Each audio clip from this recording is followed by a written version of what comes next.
this whole process opened up for me in a really cool way, all starting with a random question of like, why the heck are there trees growing in my backyard along my fence? If you're tired of having notes scattered everywhere, ideas that don't connect, and unable to write clearly, unable to distill these awesome ideas that you come across, but you have no idea what to do with them or how to connect them, that's what these videos are for. These sessions are unscripted. They're just my creative thinking process, right? You can, like, this is my lab, my thought lab, if you want to call it that. So I'm inviting you in to look over my shoulder to see how thinking works, how to work with, in this case, the app Sublime. You can do this with any note-taking app, but this app is really powerful. I'll leave a link in the description below because it is one of those apps that helps you discover ideas.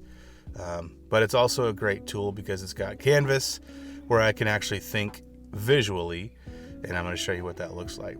So today's spark, right, is what I call the Hackberry idea process, and that may change, but it all started with one question, and that question was, why are there trees growing alongside the fence in my backyard? And that led to asking my father-in-law about it, which I learned now that they're hackberry trees, right? And then I was still wondering, okay, I know what they are now, but how does it happen? And this process of learning about the hackberry trees has turned it now into what you're seeing right now, this video and this idea thinking session. Essentially, birds will eat the berries. They'll perch on top of fences, and then when they poop, the seeds fall to the ground from the hackberries, and they end up sprouting new trees. And that's why these trees, I see it along the path that I walk behind my house. Like, there's a fence, a random fence in the field, and I see these hackberries, and now it just makes sense. But it got me thinking about how this is exactly how idea works, right? The idea process and thinking process, how we consume an idea. We take an idea like the bird does with the berry, and then we chew on it, we reflect, we digest it, we think about it, and we share it, we drop it somewhere else, right? That's the sharing, and it becomes a seed, which grows into another tree, which grows and produces berries, which other people then can benefit from and take. You know what I mean? So it's like this whole process opened up for me in a really cool way, all starting with a random question of like, why the heck are there trees growing in my backyard along my fence? Hey, I want to pause here just for a moment. I used to have hundreds of notes and quotes and half thoughts and ideas all tucked away nice and neat in my note-taking app. I thought I was saving them, but really, I was burying them. I tried new apps and fancy dashboards, relational databases in Notion, but nothing changed. Then it hit me. I didn't need another app. I didn't need another system. What I needed was a rhythm, a way to help ideas breathe and connect. This rhythm has become what I call idea to insight. It's a 5-step practice to move from scattered notes to living ideas. If your notes are feeling more like a graveyard than a garden, this might be what you've been missing. Check it out with the link below. Idea to insight. All right, let's get back to it. So, what we're going to do here is I have started a GPT conversation where I started with this thought that you can see right here. This is the thought that I had. And I am using ChatGPT to kind of help me untangle some ideas. I started the process here with I want to untangle my idea, and I'm going to dig for gold here, but put my thoughts into atomic notes and ask me questions to further dig for gold. That was the prompt. So let's see what we can get here. After I explained my thoughts and how the circulation of ideas works, like really, I learned that from the hackberry trees. We have some distillation of ideas right here. Discovery in the backyard. The hackberry trees weren't planted on purpose. They appeared naturally growing along the fence line. That unplanned growth mirrors how ideas often show up.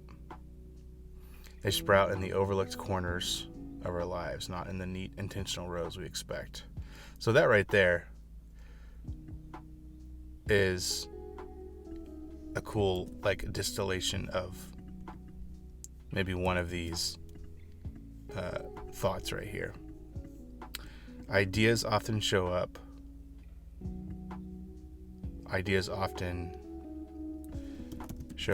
in the overlooked corners of our lives, not in the neat, intentional rows that we expect. Yeah. So I just copied that from GPT and I'm pasting it into the Sublime canvas, and I'm going to add this now to my library. So now that I'll have it inside my notes. And this is going to be related to the Idea Shepherd collection that I have. And now it's in my library. And what I'm going to do is use the arrow in the canvas to show the relationship, to show the connection right here. Birds eat the berries and unknowingly spread seeds through flight and rest. Okay. There's a lot of stuff that I have to go through down here. Like there's this whole conversation and I'm going to go through that. But as I'm reading through this, I had a thought. And I think I want to stop and pause here. Take a detour. Because this idea that they're not trying to plant, they're unknowingly spreading seeds. And here's what I am going to do. Maybe I could do this.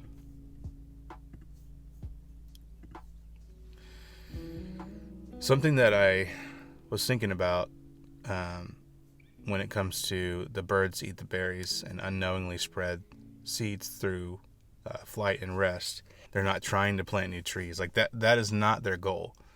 That is not the design of the bird and the intellectual thought process of the bird is to eat a berry and say, now I'm going to go plant a tree, right? That's just in the natural rhythm of how this works, of how God designed it. But it got me thinking, what if I wasn't so fixated on planting trees and I just naturally consumed what drew me, what interested me. I chew on it, I think about it, I reflect on it, and then I just kind of place it and drop it. And I'm not dropping it so that I can plant a tree. I'm just dropping it because it's a natural process, and that is, dropping as in sharing the idea. And I'm not trying to share so that it will produce a tree. It would be amazing if it produces a tree. But, and it's amazing because other people can benefit from it. But what if I just stopped striving to plant a tree? And what if I focused on the chewing of the idea and just had this be a natural process where I chew an idea or I reflect on the idea and then I share. And then I move to another part of the tree and I find another idea and I chew on it and I reflect on it and I write about it and then I share. And I'm not necessarily going back to the other ideas that I planted. It's just if it grows, it grows. That's one of my favorite things, is to use the dictate feature in GPT because it allows me to talk out loud. My inner editor is not, trying to reword things and fix grammar and all that kind of stuff. So it's very helpful.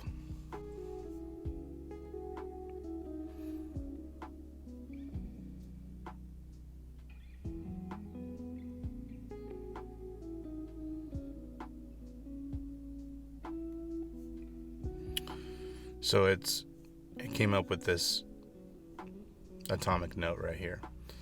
Birds don't eat berries with the intent to plant trees. they eat because it nourishes them. The spreading of the seeds happens naturally, a byproduct of their design. What if creativity worked the same way? Instead of striving to plant trees to ensure that every idea we share leads to measurable growth or response, what if we simply lived in rhythm with our curiosity, consuming what draws us, chewing on it, slowly reflecting on it, and then sharing what naturally flows out?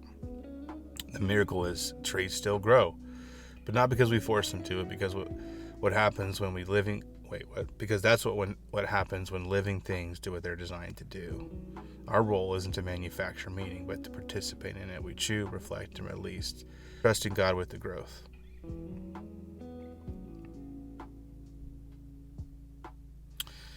Yeah, that's really cool right there.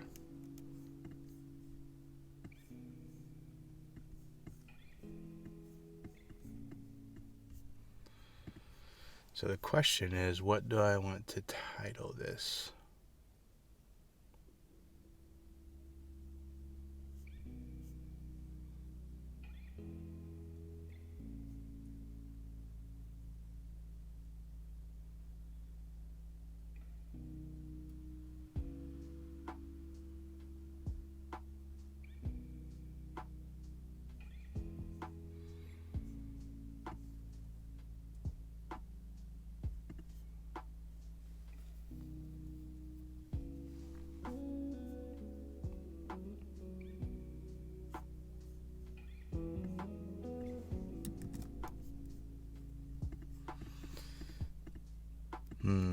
I may come back and title this something different.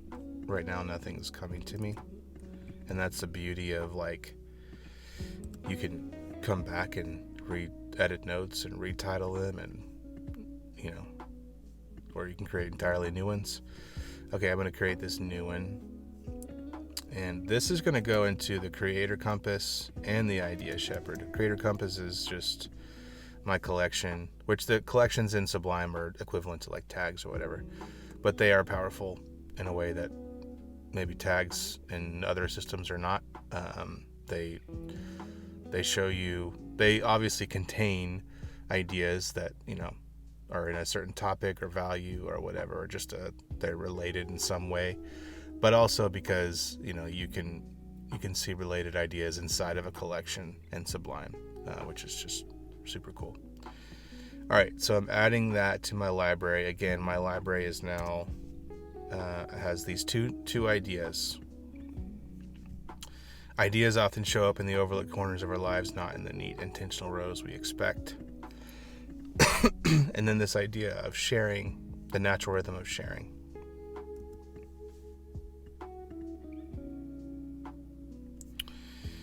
And that came from the thought that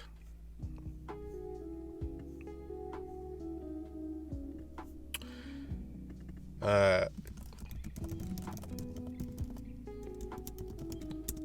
can spell that birds don't intentionally plant trees. I'm labeling the arrow here to show the relationship between how I got from this to this.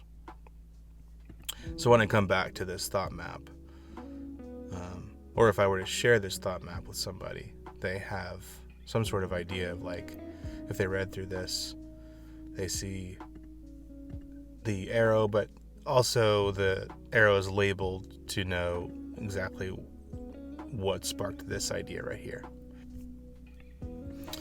Okay, so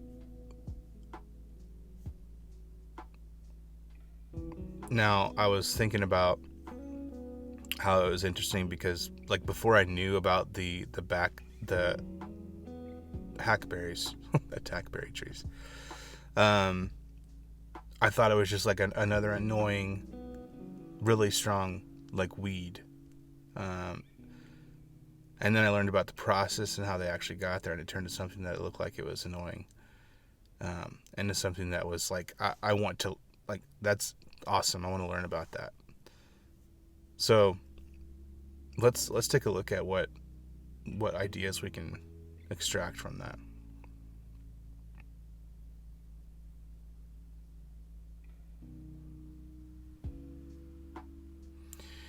Yeah, this is where I was thinking about this line right here that got me. Sometimes understanding turns irritation into invitation.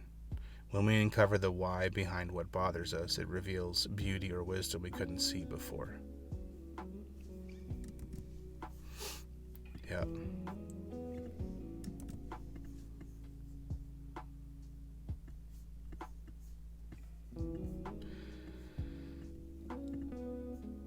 Sometimes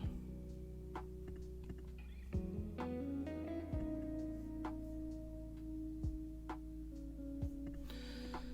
me leave it there for a second.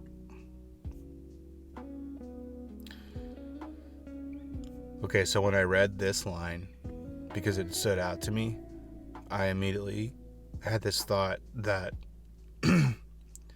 it reminds me of parenting. Um, and it would be helpful for us parents to approach parenting like this, but like before, where you become irritated because there's an inconvenience or whatever. Start with understanding, and understanding will turn irritation into invitation, um, which is something I think I needed to hear, to be honest with you. Like I think just because something is inconvenient, it doesn't mean that it can't be turned into an invitation, right? Where we can lean in and give our children, our listening heart and a listening ear, so that they have our full attention, and it's an invitation into it could be a wonderful conversation, right? Just because they end up having one single question or whatever, rather than us just not out of maybe irritation because it's inconvenient or whatever, we end up maybe losing a moment where we can have a really cool conversation with our children. So, I mean, if you think about it, like it's crazy, because it started with a question of like, why are there trees growing? And that's turned into these other ideas right here. But now it's like it's spilling over into parenting, right?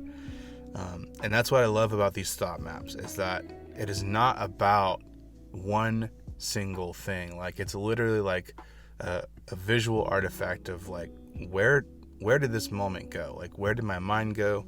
What kind of topics did we go over? And that's why it's just, for me, it's one of the coolest things that you can do, and creative things that you can do, is to map out your thinking. That was a side note. Okay.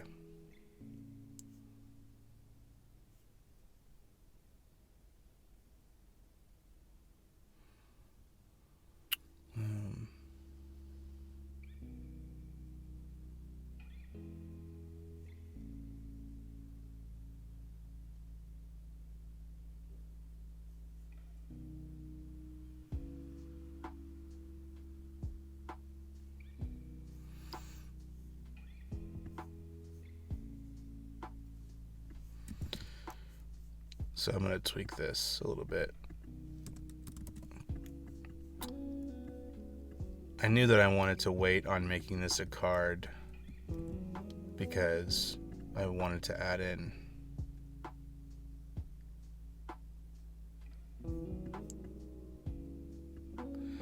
this other stuff right here.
All right, I'm going to go ahead and add this. I edited the note slightly.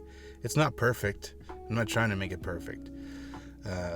But it's in here now, and now I have some sort of language around this. This is going to a life of with, for sure. That is a collection for me that reminds me that life is meant to be lived with others and with God.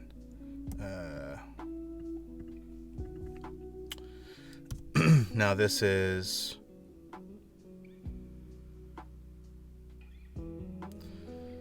here. Let's see.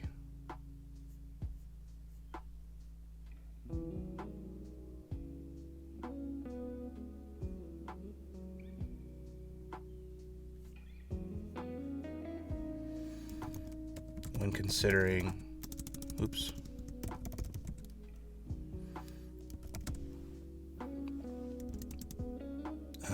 when considering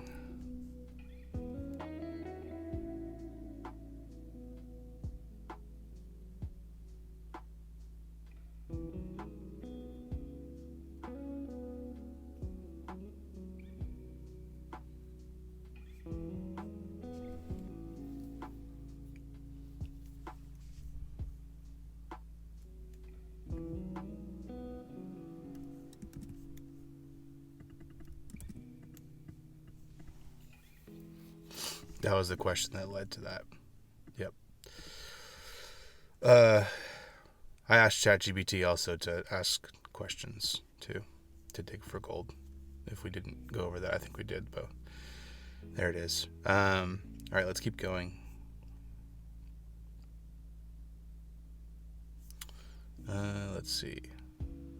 And then I read something about something up here about ideas. I think it was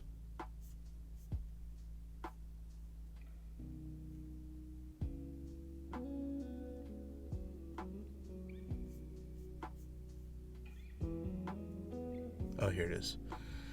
Have you ever dismissed an idea in your notes as weird or irrelevant, only to later realize it had hidden value, like the hackberry?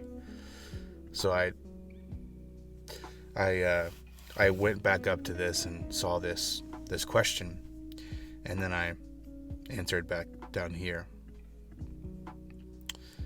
We can never assume that the ideas don't have value based on how they make us feel or just what they look like the hackberry that just taught me about ideas and now parenting. What idea is sitting in my notes right now that I've dismissed because it's not what I usually think about, right? It's not what I'm usually drawn to, but somehow it landed in my notes because it was in my thoughts. And if it's in my thoughts, that means there's something deeper there that I should dig into, that I should think about and reflect on. Yeah. The unassuming value of ideas. There's one true thing about ideas. You can't judge their worth by how they make you feel. Some arrive looking unremarkable, even irritating, like hackberry saplings along a fence line. But that doesn't mean that they lack value. Some ideas don't announce themselves. They hide under the weeds of familiarity, waiting for patience and reflection to reveal their purpose. Maybe the strange thought in your notes, the one that doesn't fit, isn't random. Maybe it's the berry a bird dropped into your backyard. It's there for a reason, quietly waiting to sprout insight if you'll give it attention. Again, another cool idea right there.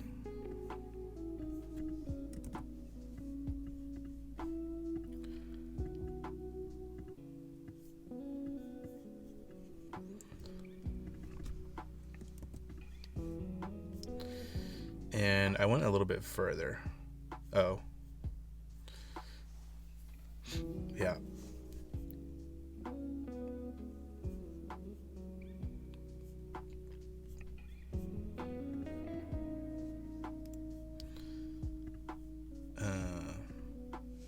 Idea shepherd for this one.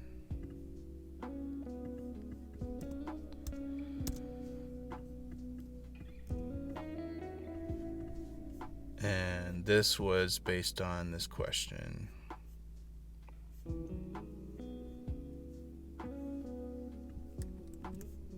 Actually, this is helpful to put these questions in here like that. Yeah, that's really cool. And then we have another question that came up. This one right here. Why do you think we so quickly judge certain ideas as unworthy? Is it discomfort or lack of clarity or fear that they'll take us off course? And I said that I think lack of clarity is a big one when it comes to why we dismiss ideas. And maybe that's just me. I want to capture what I say, what resonates. And usually what resonates is something that I understand. But sometimes there are things that won't let go, that we don't quite understand, that if we were to sit down with it, if we were to think about it and write about it and look at it from different angles, like turning over a rock, we might find something that we actually have been looking for. But if it doesn't come in clear immediately, if there's not clarity immediately, maybe we just dismiss it, right? And maybe that's a sign for myself. If an idea doesn't click right away, it doesn't mean that it's not valuable. That I shouldn't save it.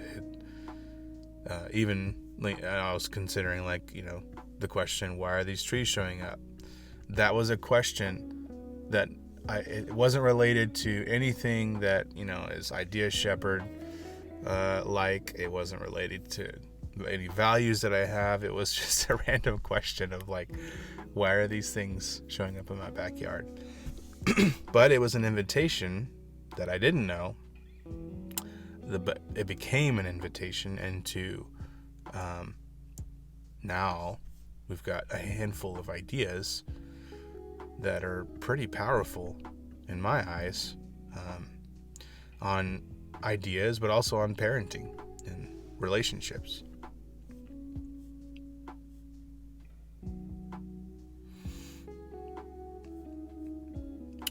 And so it's got this atomic note here.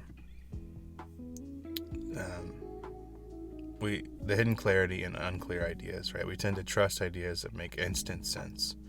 The ones that resonate right away feel safe, like familiar melodies, but sometimes the most transformative ideas don't arrive fully formed. They show up half buried, blurry, or oddly shaped. As I consider this, just this idea of this doesn't make sense kind of thing. I mean, that's exactly what happened with Jesus and the disciples. The disciples often asked, what are you talking about? And Jesus had to explain. But and specifically with the parables that he would teach, right? These little made up stories that had massive knowledge and value and wisdom tucked away inside of a single story, right? And it would take some time and some reflection to understand it. But if we were to just dismiss it, if you were to just dismiss the parables, then you would miss out on the wisdom. So in other words, there's wisdom in the unclear ideas, is what I'm trying to say.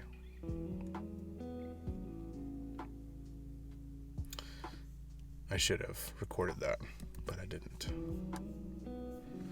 But now it's on this video for you. So hopefully you'll take it and run with it. Okay, let's see. The hidden clarity and unclear ideas. And that came from this question. Oh, but first I need to...